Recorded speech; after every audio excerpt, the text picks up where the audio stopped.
안녕하세요. 비즈니스 트레이너 최샘 최원일입니다. 면접 평가에 대해서 이야기를 계속 하고 있는데요. 오늘은 면접 평가표에 나와 있는 평가 항목에 대한 구성이나 또는 평가 항목별로 평가표 작성을 어떻게 해야 되는지에서 이야기를 해보도록 하겠습니다. 여러 번 반복되는 이야기인데요. 질문을 만드는 기준에서 평가 기준이 역량이다. 그러면 그 역량은 대표적인 행동들로 구성이 돼 있고요. 그 행동들을 기준으로 해서 질문을 만들고 운영하면 된다. 이렇게 말씀을 드렸고요. 역량이 아닌 경우에는 역량이 아닌 평가 기준이 있다라고 하면 그 평가 기준에 대한 정의를 참고를 해서 질문을 만들고 이끌어 갑니다. 라고 말씀을 드렸습니다. 이 이야기를 조금 더 구체적으로 오늘 면접 평가표 또는 평가 항목하고 연관을 지어서 평가 기준이 역량인 경우에 그 대표적인 행동들이 평가표상으로 넘어가게 될 때 어떻게 구성이 되는지, 그 다음에 역량이 아닌 경우에는 어떻게 해야 되는지 이 두 가지 관점으로 나누어서 설명을 드려보도록 하겠습니다. 먼저 역량에 대해서 설명을 드리도록 하겠습니다. 평가 기준이 역량이다.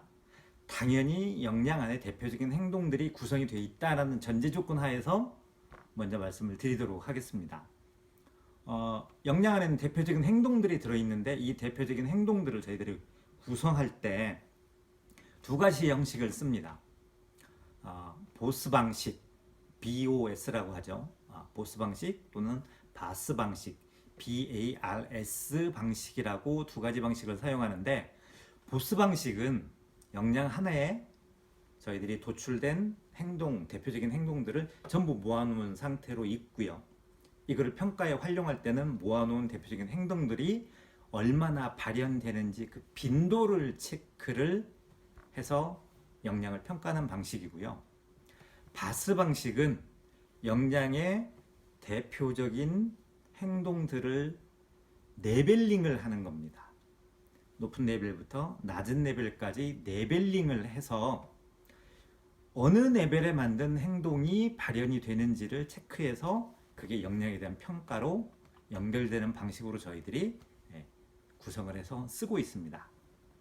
얼핏 생각하면 레벨이 구분이 되어 있다. 즉 바스 방식이 쓰기 좋을 것이다 라고 생각을 하지만 이 각각의 레벨별로의 간극이 크지 않다라고 하면, 즉 명확하게 차이를 둘 수 있을 정도의 구분이 아니라고 하면 오히려 평가에 어려움을 줄 수도 있습니다.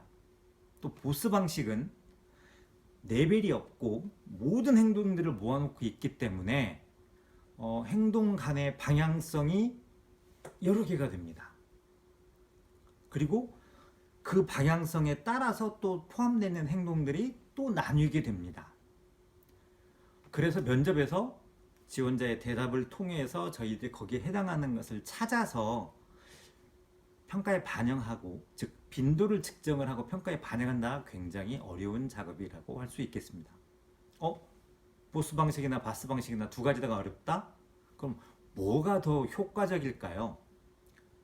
실제적으로 보면 두 가지 다 동등한 입장이라고 저희들이 할 수 있습니다. 행동에 대한 기술 방식은 분명하게 레벨링이 되어 있다, 안 되어 있다라고 다르지만 실제 면접에서 활용하고 반영하는 것은 동일한 노력이 당연히 필요하게 되고요. 어느 정도의 오류는 반드시 나오게 되어 있습니다. 그래서 두 가지 중에 어느 방식으로 구성이 되어 있습니다, 어떤 게 더 효과적입니다, 이것보다는 어떤 방식으로 되어 있든 간에 어떻게 보완책을 찾고 활용할 것이냐가 더 관건이라고 할 수 있겠습니다. 다만 평가 기준이 역량으로 구성이 되어 있고 대표 행동들이 명확하다면, 즉 보스가 됐건 바스 방식이 됐건 이 두 가지 중에 하나를 채택했다면 최우선 평가의 방향성은 지표상에서 명확하게 나타나 있기 때문에 그 오류들을 줄일 수 있는 기준점은 제공한다는 것입니다. 자, 그러면 이제 역량이 아닌 경우를 한번 살펴보도록 하겠습니다. 역량으로 안 돼 있고 정의만 돼 있습니다. 그러면 저희들의 평가 척도는 정의에 포함된 부분이기 때문에 정의를 구성하는 개념들을 뽑아서 그것들을 평가에 반영할 수 있는 행동들이 과연 지원자가 얼마만큼 과거에 했고 할 수 있는지를 찾아서 저희들이 기술하는 것이 바로 현실적인 방법입니다. 그런데 이 행동들을 저희들이 찾아내려고 하면 이미 질문의 방법에서 말씀드린 것처럼 심층 질문을 통해서 저희들이 진행을 해야 합니다.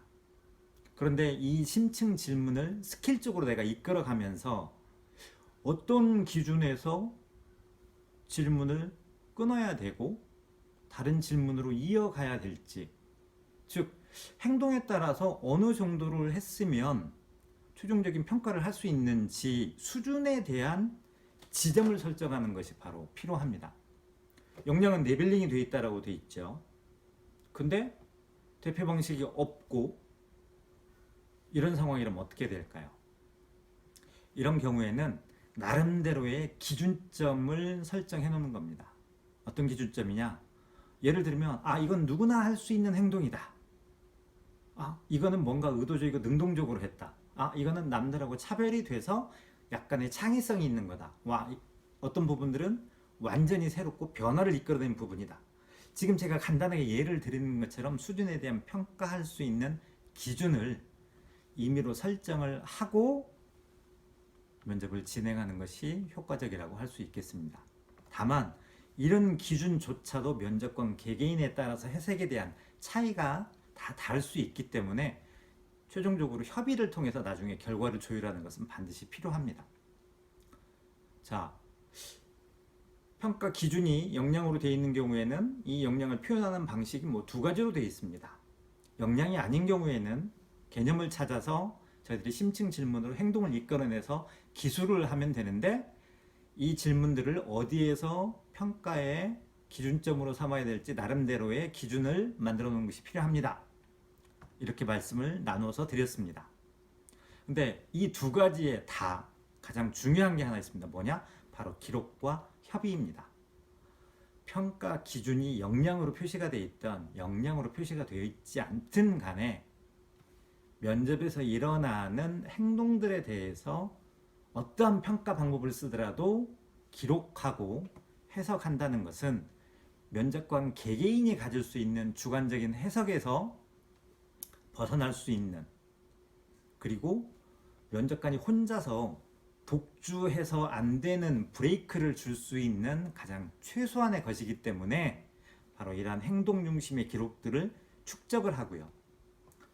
이것들을 바탕으로 해서 협의하는 것이 반드시 어떠한 평가 기술보다도 중요하다고 할 수 있겠습니다. 여러분들의 회사에서는 면접을 하실 때 어떤 기록 그리고 어떤 협의를 하고 계신지 생각을 한번 해보시기 바랍니다. 그리고 만약에 이런 게 부족하다면 다음에 올 면접에서 꼭 반영을 해서 기록과 협의를 어떻게 할 것인지 도입 여부를 이야기해 주시기 바랍니다.